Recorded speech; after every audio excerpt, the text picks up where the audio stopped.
লাউ একটা সুন্নতি খাবার। লাউ আমাদের সবারই পছন্দের। কার কার পছন্দের বলেন তো? আমার তো খুব পছন্দের। আসসালামু আলাইকুম, সবাই কেমন আছেন? আমি একটা লাউ কেটে নিচ্ছি।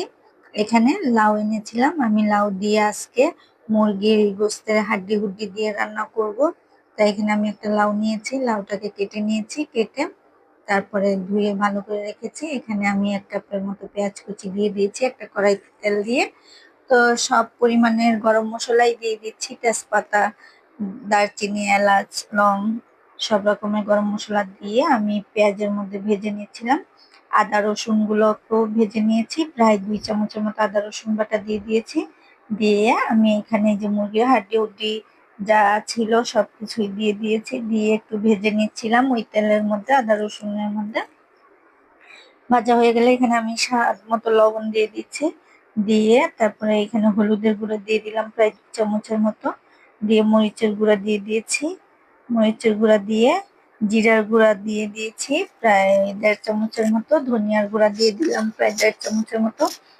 দিয়ে আমি এটাকে আরো একটু নেড়ে নিচ্ছি, নেড়ে আমি এর মধ্যেই কষিয়ে নিব। তো আমার কষানো হয়ে আসতেছে, নাড়তে হবে প্রায় ভালো করে, কারণ এটাতে আমি ঢাকনা দিয়ে ঢেকে দিলাম, ঢাকনা দিয়ে ঢেকে আবার ঢাকনা উঠিয়ে নেড়ে দিচ্ছি। নাড়া হয়ে গেলে একটু পানি দিয়ে নিচ্ছি কষানোর জন্য, প্রায় মুরগির গোস্তটাকে কষাতে হবে, মুরগির হাড্ডিগুলো। তো আরো একটু ঢেকে দিলাম, ঢেকে ভালো করে কষিয়ে ঢাকনাটাকে উঠিয়ে নেড়ে দিয়েছি, নেড়ে তারপর আমি এখানে লাউ কাটাগুলো দিয়ে দিয়েছি, লাউ কাটা কেটে রেখেছিলাম। লাউগুলো দিয়ে ভালো করে নেড়ে নিচ্ছি, নেড়ে চেড়ে লাউটাকে আমি ঢাকনা দিয়ে ঢেকে রাখবো সিদ্ধ হওয়ার জন্য। লাউতে এমনিতেই পানি উঠে, তো মিশে যায়, মিশলে লাউ কমে যায়, প্রথমে অনেক বেশি দেখা যায়, তারপরে লাউটা মিশে যায়। তো এখানে আমি কয়েকটা কাঁচামরিচ ফালি করে দিয়েছি, লাউয়ের মধ্যে কাঁচামরিচ দিলে খুব টেস্টি হয়।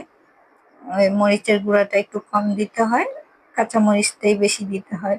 তো আমি এখানে লাউটাকে কষিয়ে পানি দিয়ে কাঁচামরিচ দিয়ে ঢাকনা দিয়ে আবার ঢেকে দিব। এখানে আমি লাউটাকে বাগার দিব, তাই আর একটা কড়াইতে তেল নিয়ে নিয়েছি, তো একটু পেঁয়াজ কুচি দিয়ে দিয়েছি।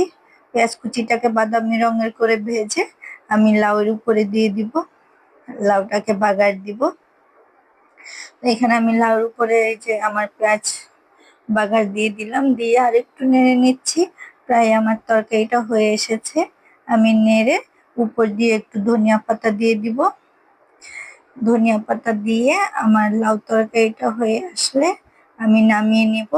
এই যে আমার তরকারিটা খুবই সুস্বাদু হয়েছিল, মজার হয়েছিল। লাউ দিয়ে মুরগির হাড্ডি হুড্ডি দিয়ে তো খুবই মজার হয়।